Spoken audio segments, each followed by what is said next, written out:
ક્યારે વિચાર્યું છે કે કોઈ ગ્રહ એક જ સમયે કડક શિક્ષક અને સૌથી મોટો વરદાન આપનાર કેવી રીતે હોઈ શકે?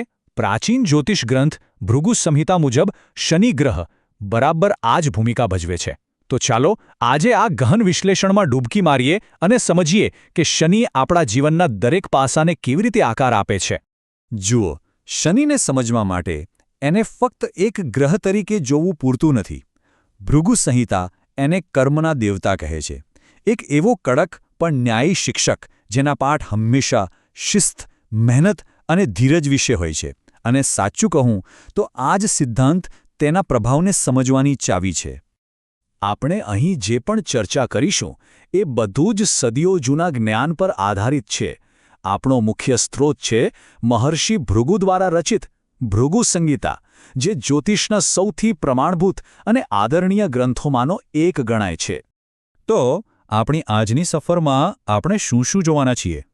સૌથી પહેલાં શનિના મૂળ સ્વભાવને સમજીશું.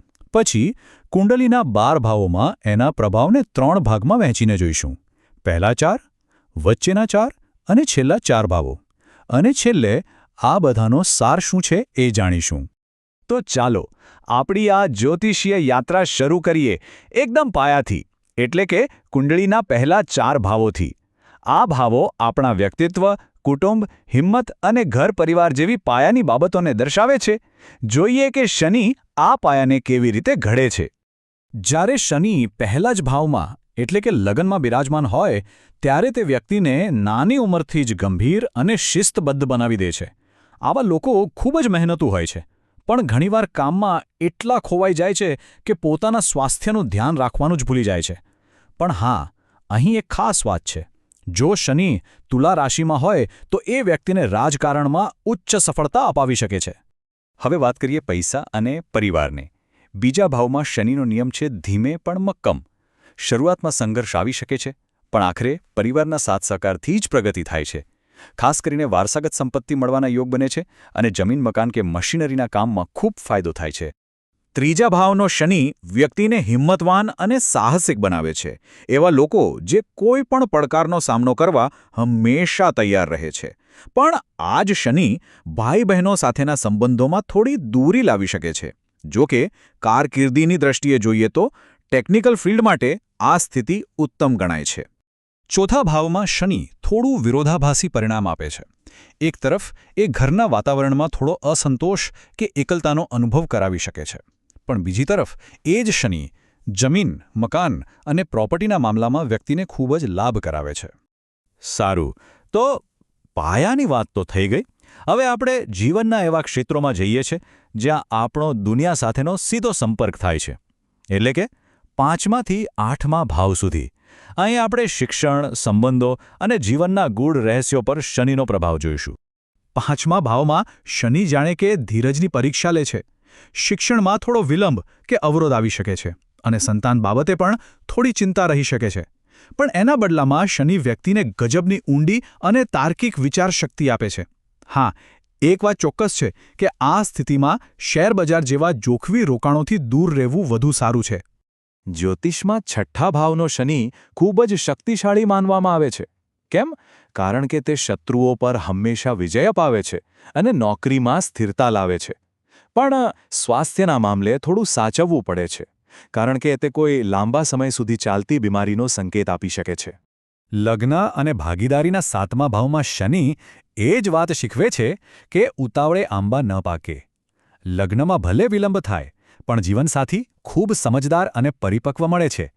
એ જ રીતે બિઝનેસ પાર્ટનરશિપ પણ ધીમે ધીમે શરૂ થાય છે, પણ એનો પાયો ખૂબ જ મજબૂત બને છે. 8મો ભાવ, જે આયુષ્ય અને રહસ્યનું ઘર છે, ત્યાં શનિનું સૌથી મોટું વરદાન છે દીર્ઘાયુ, એટલે કે લાંબુ આયુષ્ય. સ્વાભાવિક છે કે આવા લોકોને ગૂઢ વિદ્યા, જ્યોતિષ અને રિસર્ચ જેવા ઊંડા વિષયોમાં ખૂબ રસ પડે છે. પણ યાદ રાખો, શનિને મહેનત વગરનું ફળ પસંદ નથી, એટલે તે લોટરી કે વારસા જેવી અચાનક આવકમાં અવરોધ ઊભો કરી શકે છે. ચાલો હવે આપણે કુંડળીના સૌથી ઉપલા અને મહત્વપૂર્ણ ભાવો તરફ આગળ વધીએ. આ છેલ્લા 4 ભાવો આપણા ભાગ્ય, સમાજમાં આપણું સ્થાન અને આપણી આધ્યાત્મિક સફર વિશે જણાવે છે. જોઈએ કે શનિ અહીં શું ભૂમિકા ભજવે છે.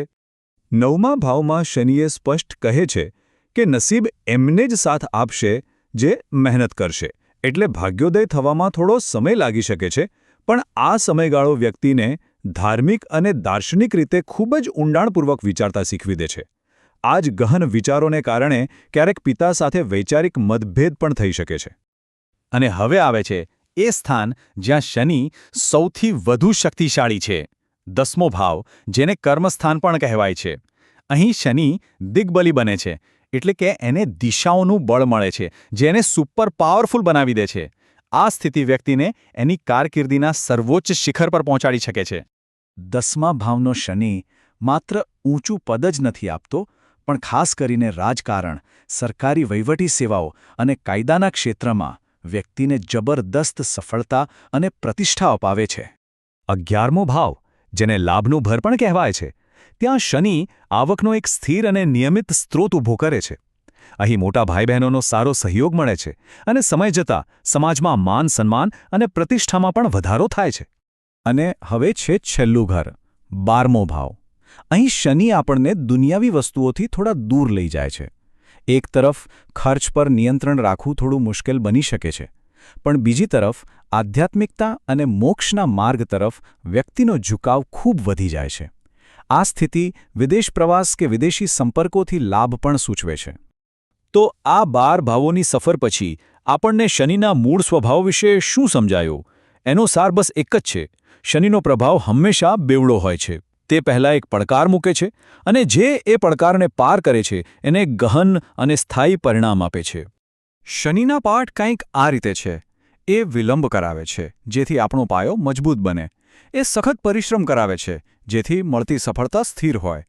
તેના અવરોધો આપણને ઊંડા અનુભવો આપે છે, અને સંબંધોમાં જે અંતર આવે છે તે આપણને વધુ તાર્કિક બનાવે છે. એક વાત હંમેશા યાદ રાખજો: શનિની દરેક કસોટી પાછળ એક અમૂલ્ય વરદાન છુપાયેલું હોય છે.